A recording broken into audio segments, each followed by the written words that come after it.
നമസ്കാരം. മലയാളി വാർത്ത ഇൻസൈഡിലേക്ക് സ്വാഗതം. ഇത് കണ്ണു നിറയ്ക്കുന്നൊരു വാർത്തയാണ്. ഇക്കഴിഞ്ഞ ദിവസം കോഴിക്കോട് മെഡിക്കൽ കോളേജ് ആശുപത്രിയിൽ ക്യാൻസർ ബാധിച്ച് 64-കാരനായ നാരായണൻ മരിച്ചിരുന്നു. മഞ്ചേശ്വരം താലൂക്കിലെ മീഞ്ചയിലെ ചിക്രുപദവ് സ്വദേശിയാണ് നാരായണൻ. ഏറെ സങ്കടകരമായ അവസ്ഥ മറ്റൊന്നാണ്. നാരായണൻ്റെ മൃതദേഹം ഏറ്റുവാങ്ങാൻ ബന്ധുക്കളെത്തിയില്ല.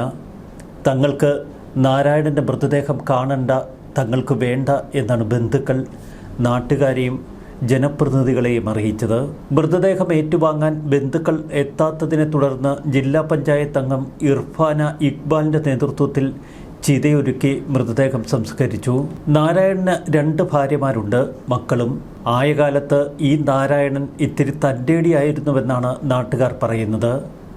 മക്കളെയും ഭാര്യമാരെയുമൊക്കെ വരച്ച വരയിൽ നിർത്തി.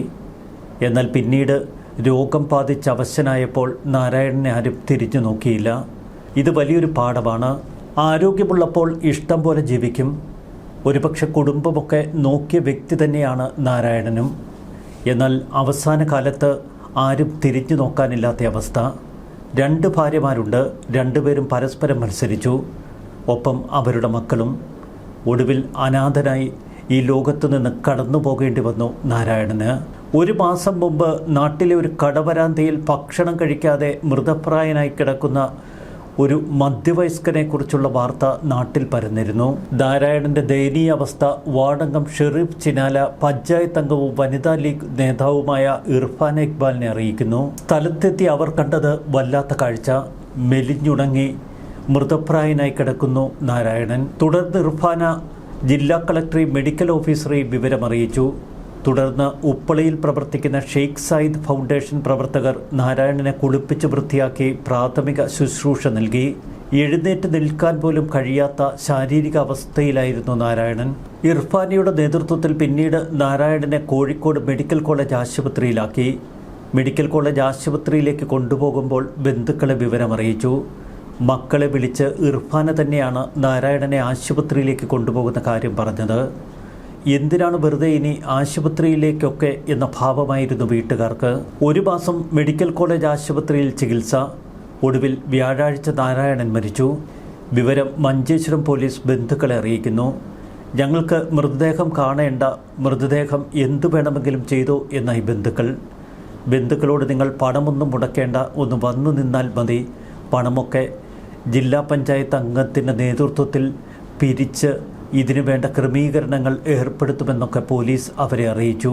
എന്നാൽ മൃതദേഹം ഏറ്റുവാങ്ങാൻ ബന്ധുക്കളാരും തയ്യാറായില്ല, പ്രത്യേകിച്ച് മക്കൾ പോലും. 2 ഭാര്യമാരും മക്കളും സഹോദരിയും മൃതദേഹം ഏറ്റെടുത്ത് സംസ്കരിക്കാൻ ജില്ലാ പഞ്ചായത്ത് അംഗം ഇർഫാനയ്ക്ക് അനുമതി നൽകി. മൃതദേഹം വിട്ടു നൽകുന്നതിന് വേണ്ടിയുള്ള കുടുംബത്തിൻ്റെ സമ്മതപത്രം മെഡിക്കൽ കോളേജ് സൂപ്രണ്ടിന് ഇർഫാന കൈമാറി. പിന്നീടാണ് ഉപ്പളയിൽ ഒരു ആംബുലൻസിൽ മൃതദേഹം എത്തിച്ചത്. ചെറുകോളി പൊതുശ്മശാനത്തിൽ മൃതദേഹം സംസ്കരിച്ചു. സാമൂഹിക പ്രവർത്തകരായ റിയാസ് പിലാത്തറ, മെഹ്മൂദ് കൈക്കമ്പ തുടങ്ങിയവർ കർമ്മങ്ങൾക്ക് നേതൃത്വം നൽകി. ഉറ്റവർ നഷ്ടപ്പെട്ട് തെരുവിൽ ഉപേക്ഷിക്കപ്പെട്ട 50ഓളം മാതാപിതാക്കളെ സംരക്ഷിക്കുന്നുണ്ട് ഉപ്പളയിലെ ഷെയ്ഖ് സായിദ് വൃദ്ധമന്ദിരം. ഈ സ്ഥാപനത്തിന്റെ സ്ഥാപക കൂടിയാണ് പഞ്ചായത്ത് വികസന സ്ഥിരം സമിതി ചെയർപേഴ്സൺ കൂടിയായ ഇർഫാന. അപ്രതീക്ഷിതമായി ലഭിച്ച ഈ നിയോഗം പൂർത്തിയാക്കാൻ കഴിഞ്ഞതിൽ വലിയ സംതൃപ്തിയുണ്ട് എന്ന് ഇർഫാന ഇക്ബാൽ പറയുന്നു. മതസൗഹാർദ്ദത്തിന്റെയും മനുഷ്യസ്നേഹത്തിന്റെയും ഒരു ഉദാത്ത മാതൃകയാണ് ഇർഫാൻ നമുക്ക് കാണിച്ചു തരുന്നത്. ഉറ്റവർ ഉപേക്ഷിച്ച ഇതര മതസ്ഥനായ വയോധികന്റെ മൃതദേഹം ഏറ്റെടുത്ത് മകളുടെ സ്ഥാനത്ത് നിന്ന് ഹൈന്ദവ ആചാരപ്രകാരം ചിതയ്ക്ക് തീ കൊളുത്തിയ ഇർഫാന മുഹറം വ്രതമെടുക്കുന്ന വേളയിലായിരുന്നു ഇത്തരമൊരു പുണ്യകർമ്മം. സ്വന്തം സമുദായത്തിൽ നിന്നുള്ള എതിർപ്പുകൾ പോലും വകവെക്കാതെ മതത്തേക്കാൾ വലുതാണ് മനുഷ്യത്വം എന്ന് നമുക്ക് കാട്ടിത്തരുന്നു ഇർഫാന ഇക്ബാൽ. വായിൽ ക്യാൻസർ ബാധിച്ച് അതീവ ഗുരുതരാവസ്ഥയിലായിരുന്നു നാരായണൻ. വീട്ടുകാരും തിരിഞ്ഞു നോക്കാതെ വന്നതോടെ കടത്തിണ്ണയിലേക്ക് മാറി. പിന്നീട് ആരെങ്കിലുമൊക്കെ ഇട്ടുകൊടുക്കുന്ന ഭക്ഷണപ്പൊതികൾ അതുകൂടി കിട്ടാതായി. ഭക്ഷണം കഴിക്കാൻ നിർവാഹമില്ലാതായി. എല്ലും തോലുമായി കടത്തിണ്ണയിൽ കിടക്കുന്ന നാരായണൻ്റെ ചിത്രം കണ്ടാൽ നമ്മൾ തകർന്നു പോകും. ഭക്ഷണം കഴിക്കാൻ മാർഗമില്ലാതെ, ജീവിത സൗകര്യങ്ങളൊത്തുമില്ലാതെ വെറും വഴിയരികിൽ ഒരു കടത്തിണ്ണയിൽ ഒരു മനുഷ്യപ്പേക്കോലം കിടക്കുക. മൃഗങ്ങൾക്ക് പോലും ഇത്തരമൊരു വിധിയുണ്ടാകരുത് എന്ന് നമ്മൾ പ്രാർത്ഥിക്കുമ്പോഴാണ് നമ്മുടെ കൺമുന്നിൽ ഇതുപോലൊരു മനുഷ്യക്കോലം. ആകാവുന്ന കാലത്ത് നാരായണൻ പുലർത്തിയത് 2 ഭാര്യമാരെയും കുടുംബാംഗങ്ങളെയും. ആ മക്കളൊന്നും നാരായണനെ തിരിഞ്ഞു നോക്കിയില്ല. പരസ്പര മത്സരമായിരുന്നു ഭാര്യമാർക്കിടയിൽ, ഒപ്പം മക്കൾക്കിടയിലും. നാരായണന് ഒടുവിൽ മകളായി ലഭിച്ചത് ഇർഫാന ഇക്ബാലിനെ. മറുവശത്ത് നാരായണൻ ഒരു BJP പ്രവർത്തകനായിരുന്നു, RSS പ്രവർത്തകനായിരുന്നു എന്ന് മുസ്ലിം ലീഗ് പ്രവർത്തകർ ഇപ്പോൾ സമൂഹ മാധ്യമങ്ങളിൽ കുറിക്കുന്നു. മൃതദേഹത്തിനെന്ത് RSS, മൃതദേഹത്തിനെന്ത് മുസ്ലിം ലീഗ്? നമ്മളൊക്കെ മരിച്ചു കഴിഞ്ഞാൽ അത് വെറുമൊരു മാംസപിണ്ഡം മാത്രമാണ്. ജീവിച്ചിരിക്കുമ്പോൾ പോകട്ടെ, മരിച്ചു കഴിഞ്ഞു പോലും ആ മൃതദേഹം ഏറ്റുവാങ്ങാൻ കൂട്ടാക്കാതിരുന്ന ബന്ധുക്കളുടെ മനോഭാവം. ഇങ്ങനെയൊക്കെ ലോകത്ത് മനുഷ്യരുണ്ട് എന്ന് തിരിച്ചറിയുക. അസുഖം ബാധിച്ച് ഏറെ ഗുരുതരാവസ്ഥയിലാകുന്ന മാതാപിതാക്കളെ തെരുവിലേക്ക് വലിച്ചെറിയപ്പെടുന്ന ഒരുപാട് സംഭവങ്ങളുണ്ട്. അവരെ ശുശ്രൂഷിക്കാൻ വൃദ്ധസദനങ്ങൾ പോരാ. കാരണം വൃദ്ധസദനങ്ങളിൽ മിക്കവാറും പ്രായമായവരെ പാർപ്പിച്ച് ചികിത്സയൊക്കെ നൽകണമെങ്കിൽ അവർക്ക് വലിയ പേയ്മെൻറ്റ് നൽകേണ്ടതുണ്ട്. നേരത്തെ ആശുപത്രിയിൽ നാരായണനെ എത്തിച്ചിരുന്നു എങ്കിൽ ഒരുപക്ഷെ അദ്ദേഹത്തിൻ്റെ ക്യാൻസർ രോഗം ഭേദപ്പെടുത്താൻ കഴിയുമായിരുന്നുവെന്നാണ് ആശുപത്രി അധികൃതർ പറയുന്നത്. അദ്ദേഹം ആശുപത്രിയിൽ എത്തിയപ്പോഴേക്കും വളരെ വൈകി. ഉറ്റവരില്ലാതെ തെരുവിൽ ഉപേക്ഷിക്കപ്പെടുന്ന എത്രയെത്ര വൃദ്ധജനങ്ങൾ. ആ കാലത്തിൽ പോലും ഗുരുതരമായ അസുഖങ്ങൾ ബാധിച്ച് തെരുവിലേക്ക് വലിച്ചെറിയപ്പെടുന്നവർ എത്രമാത്രം. മതവും രാഷ്ട്രീയവുമൊക്കെ മനുഷ്യബന്ധത്തിന് അതിരുകളാകുന്ന ഈ കാലഘട്ടത്തിലാണ് ഇർഫാന മറ്റൊരു നല്ല മോഡലായി നമുക്ക് മുന്നിൽ തിളങ്ങുന്നത്. റിയൽ കേരള സ്റ്റോറി എന്ന് ഈ സംഭവത്തെ ചിലർ വിശേഷിപ്പിക്കുന്നു. നേരത്തെ ചില കടവരാന്തകളിൽ ദിവസങ്ങളോളം ഭക്ഷണം കഴിക്കാതെ നാരായണൻ കിടന്നിരുന്ന കൂടുതൽ കഥകൾ നാട്ടുകാർ പറയുന്നു. ഏതെങ്കിലുമൊക്കെ കടത്തിണ്ണയിൽ ചെന്ന് നിരങ്ങിക്കിടക്കും. പിന്നീട് കടക്കാർ വന്ന് കട തുറക്കാൻ സമയത്ത് നാരായണനെ കുത്തി അടുത്ത കടയ്ക്ക് മുന്നിലേക്ക് വിടും. നാരായണൻ്റെ സ്വഭാവം എന്തുമാകട്ടെ, അയാൾ ധാർഷ്ട്യക്കാരനാവട്ടെ വാശിക്കാരനാവട്ടെ, നാരായണൻ ജന്മം കൊടുത്ത കുറേ മക്കളുണ്ടല്ലോ, അവർക്കൊക്കെ ജീവിതത്തിൽ ഒരു ഉത്തരവാദിത്വമെങ്കിലും നിറവേറ്റാമായിരുന്നല്ലോ. ഈ നാരായണന് ഒരു ചിതയൊരുക്കി ആ ചിത എരിക്കാനുള്ള മനസ്സെങ്കിലും അവർ കാട്ടേണ്ടതായിരുന്നു. ജീവിതത്തെക്കാൾ വലിയ വാശി മനസ്സിൽ സൂക്ഷിക്കുന്ന മനുഷ്യരുടെ ഇടയിലാണ് നമ്മൾ ജീവിക്കുന്നത്. അവിടെ മനുഷ്യത്വമല്ല, പകരം വാശിയാണ് പലപ്പോഴും പ്രതിഫലിക്കുന്നത്. അത് അപ്പനായാലും മക്കളായാലും. ഒടുവിൽ ഈ ലോകത്ത് നിന്ന് നിങ്ങൾ കടന്നു പോകുമ്പോൾ ഒന്നും കൊണ്ടുപോകുന്നില്ല, പകരം അവശേഷിപ്പിക്കുന്നത് ചില നല്ല ഓർമ്മകൾ മാത്രം. ആ ഓർമ്മകളെങ്കിലും ഉറ്റവർക്ക് നൽകി നിങ്ങൾ കടന്നു പോകുമ്പോൾ അവർ നിങ്ങൾക്കൊപ്പമുണ്ടാകണം എന്നാഗ്രഹിക്കണം.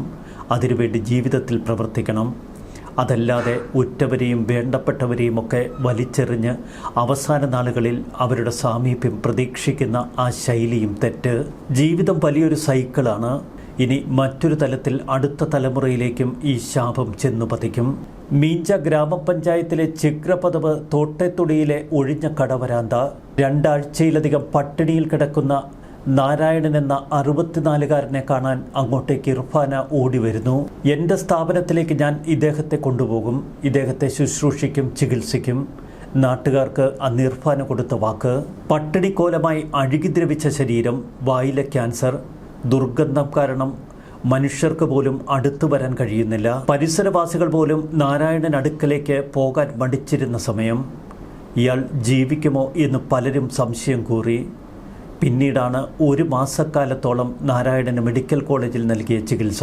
പുഴുവരിച്ചുറംപരിച്ച് നരകിച്ച് മരണത്തിലേക്ക് കടന്നു പോകേണ്ടിയിരുന്ന നാരായണന് ഒരു സുഖമരണം ഒരുക്കിക്കൊടുക്കാൻ ഇർഫാനയ്ക്കൊപ്പമുള്ളവർക്കും കഴിഞ്ഞു. ഒരുപക്ഷെ ജീവിതത്തിൽ നമ്മൾ ചെയ്യുന്ന ഏറ്റവും വലിയ പുണ്യപ്രവൃത്തി അതുതന്നെയാവും, ഒരു മനുഷ്യന് ഒരു സുഖമരണം ഒരുക്കി കൊടുക്കുക. മെഡിക്കൽ കോളേജിൽ നാരായണൻ ചികിത്സയിൽ കിടന്നപ്പോൾ മിക്കവാറും ഇർഫാന മെഡിക്കൽ കോളേജിൽ നാരായണനെ കാണാനെത്തും. അതെ, ഒരു മകളുടെ വാത്സല്യവും സ്നേഹവുമൊക്കെ ഇർഫാന നാരായണന് നൽകി. ചിലതൊക്കെ അനുഭവിച്ചു മാത്രമേ നമുക്ക് ലോകത്തിൽ നിന്ന് കടന്നു പോകാൻ കഴിയൂ. എങ്കിലും ഒപ്പമുള്ളവരും ഉറ്റവരുമൊക്കെ നമ്മെ ചേർത്ത് പിടിക്കുമ്പോൾ അതിന് വല്ലാത്തൊരു മനുഷ്യ സാമീപ്യത്തിൻ്റെ സ്നേഹത്തിൻ്റെ സുഗന്ധമുണ്ട്. നാരായണനെ കൈയൊഴിഞ്ഞ മക്കളോട് ഒരു കാര്യം മാത്രമേ കേരളത്തിൻ്റെ പൊതുമനസ്സാക്ഷിക്ക് പറയാനുള്ളൂ. അപ്പൻ ആരുമാകട്ടെ, അയാളുടെ സ്വഭാവം എന്തുമാകട്ടെ, നിങ്ങളെ ജനിപ്പിച്ച ആ പിതാവിനെ നിങ്ങൾ കൈയൊഴിയരുത്. പ്രത്യേകിച്ച് അദ്ദേഹത്തിൻ്റെ അന്ത്യനാളുകളിൽ.